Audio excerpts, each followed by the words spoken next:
CCD अनुष्ठान तरफ मागणा स्वास्थ्य शिविर अनुष्ठित।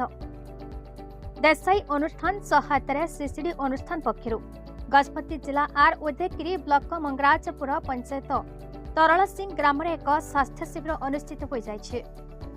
सरपंच महोदय स्वास्थ्य शिविर को प्रदीप प्रज्वलन कर शुभारंभ करथिले। एही स्वास्थ्य शिविर में आसीथिबा अनेक लोके मागणारे स्वास्थ्य परीक्षा करबा सह मागणारे औषध वितरण करा जायथिला। श्रीकाकुम जिलार जेम्स हस्पिटाल एक डाक्तर दल को रोगगुड़िक किपरि शीघ्र चिन्हट करबा और निकटस्थ स्वास्थ्य केन्द्र में परीक्षा कराइबा, सरकार मागणा औषध व्यवहार करबा, डाक्तर को बिना परामर्श रे कौनसी औषध व्यवहार न करबा एवं अंधविश्वास ठारू दूरे रहिबा इत्यादि विषय बुझाइथिले।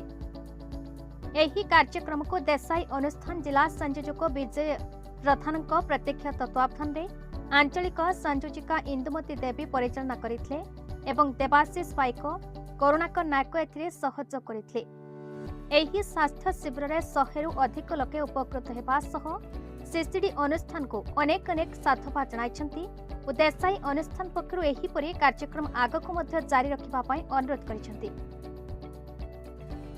गजपतिरो संतोष कुमार पालंग रिपोर्ट बीई न्यूज ओडिशा।